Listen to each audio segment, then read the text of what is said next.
Have you ever had a conversation with somebody where you feel like you're just repeating yourself over and over again, and you're trying to show them something, and what you're trying to show them is right in front of them? You're actually even pointing to it, but they just can't see it.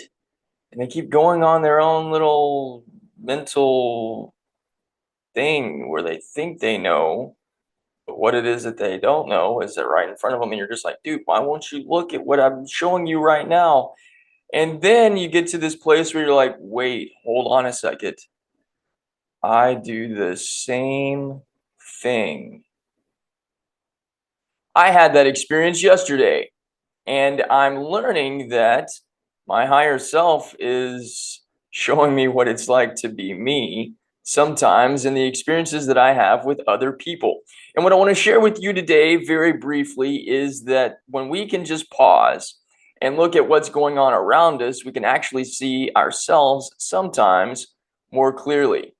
And it's a way that God is actually communicating with us in a very unsuspecting sort of way. So, if you want to come on with me, let's dig into the soil of this together, my friend. Welcome to you. My name is D. Grant Smith. I am the growth farmer for personal development through the lens of spirituality and storytelling. And today I've got something a little personal to share with you because it's something that I have been coming to terms with for the past 24 hours or so, and recognizing even more that, all the things that I think that I want and all the things that I'm searching for outside of me are actually right here, right in front of me. And my higher self, God, keeps pointing it out over and over and over again. Dude, why won't you look? I'm showing it to you. Why won't you look? It's right here. And I had this experience yesterday that really encapsulated what it is that I'm sharing with you. And maybe you can relate to this. So, one of the things that I do is tutor elementary school and middle school and sometimes high school students in reading.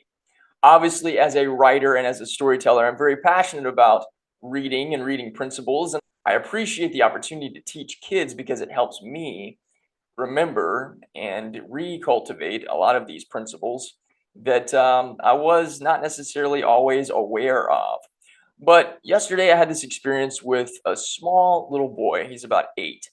And he can get really, really chatty. Just start talking randomly about all kinds of random stuff that has absolutely nothing to do with what it is that we are talking about, especially, especially when it gets around the ladies.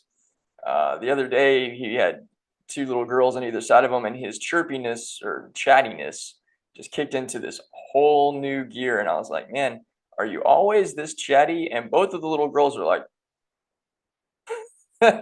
which I thought was really cute.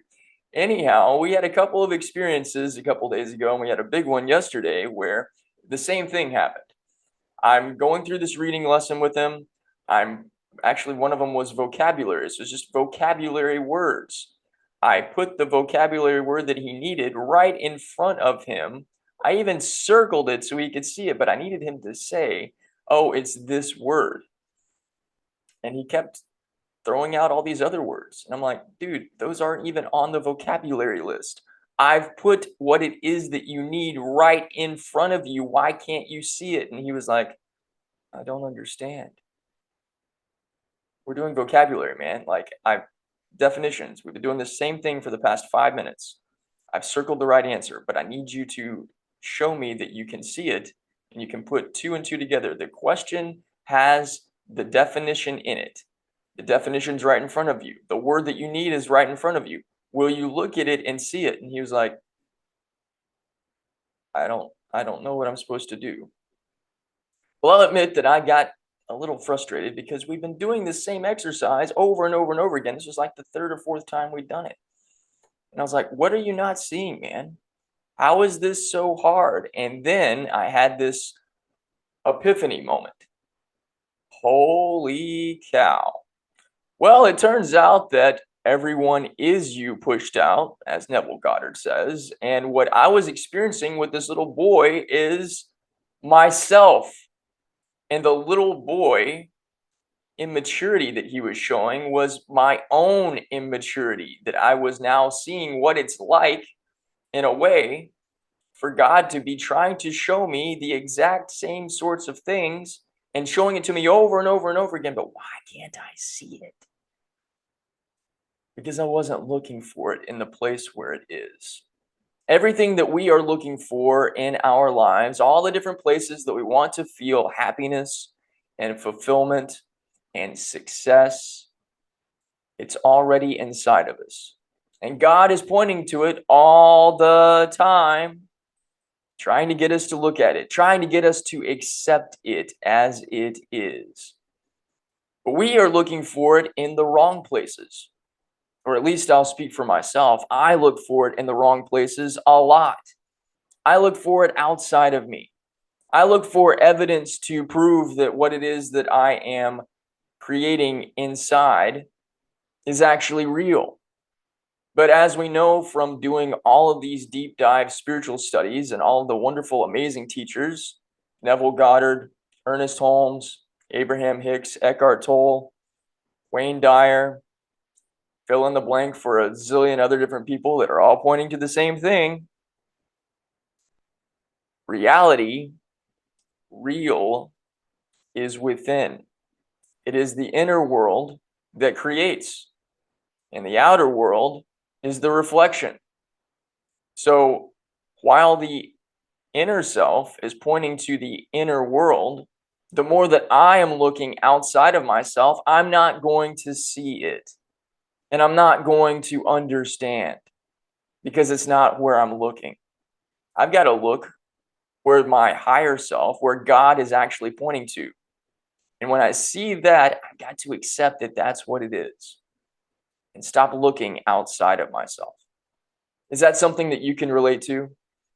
Do you spend so much time looking outside of you for the things that you think are going to bring you the success and the happiness and the peace that you're looking for, whether that's love from another person or money or some sort of accolade in your professional career? What it is that you're actually looking for is within you. And one of the cool things that I have been coming back into a greater and greater awareness of is the fact that the mind is actually made for creativity. That's when it's doing its best work. That's when it's having the most fun. And actually, that's when success is happening. But we, as people, have been conditioned and trained and programmed and taught that this is a problem-solving tool. This is how we figure things out. This is where we start. Unless we're starting with our imagination. But even then, that's actually not the right starting spot. This, boom, boom, boom, boom, boom, boom, boom, that's the starting spot. That's actually where all the magic happens. And that's actually the part of us that we've been taught to really suppress, not spend any time in. My sweet friend Taryn, the Happy Human, I'll put a link to her page below, and I highly encourage you to go subscribe to her channel. She shares good news every day, and she's also a very enlightened, wonderful, amazing teacher and has an incredible energy. But one of the things that she and I had a conversation about this morning is that so many of us were conditioned as children to not be heart-centered, but be more mind-centered, be more logical, be more rational.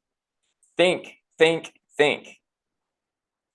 So we put all of the impetus and all of the focus on our minds and trying to make it all happen with our minds, with what we can learn, with how we can intellectualize everything. And the intellect has incredible power. However, the mind can get us off track very easily distracted, easily manipulated, easily going in all kinds of directions that are not actually serving our highest good.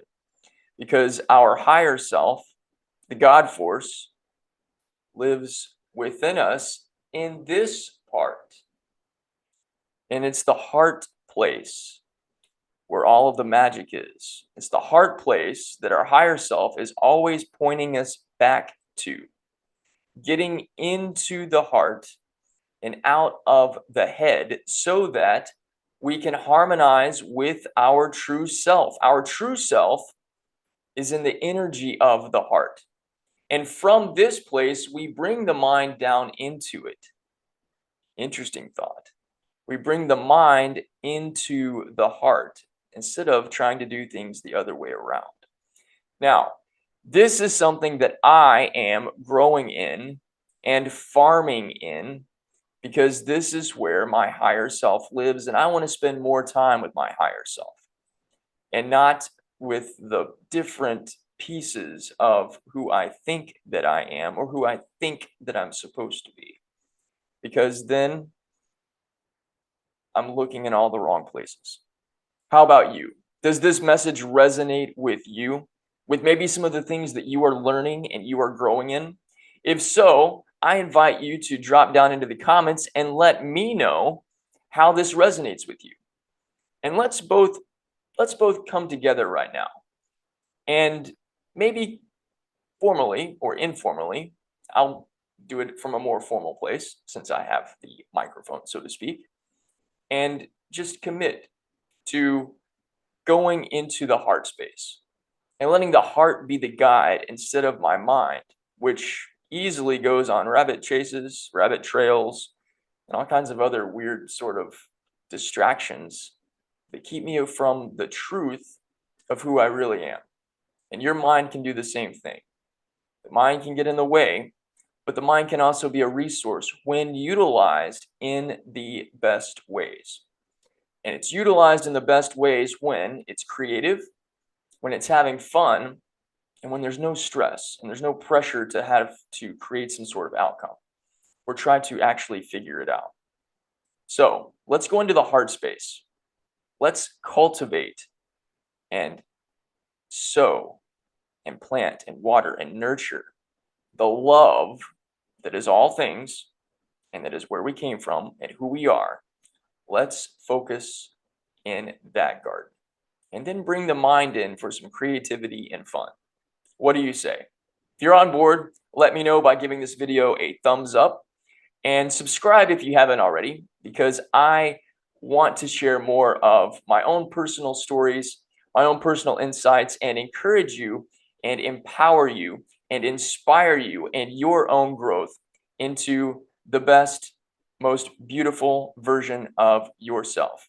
And I also invite you to get more from me, including some awesome stories that I've written that will illustrate more and more your own journey in becoming the best version of you, as well as some deep dive lessons and a fantastic community of people to give you both hope, inspiration, and belonging through community. It's all at growthfarming.com. That's it for me today. I appreciate you. I love you, and I will see you again very soon.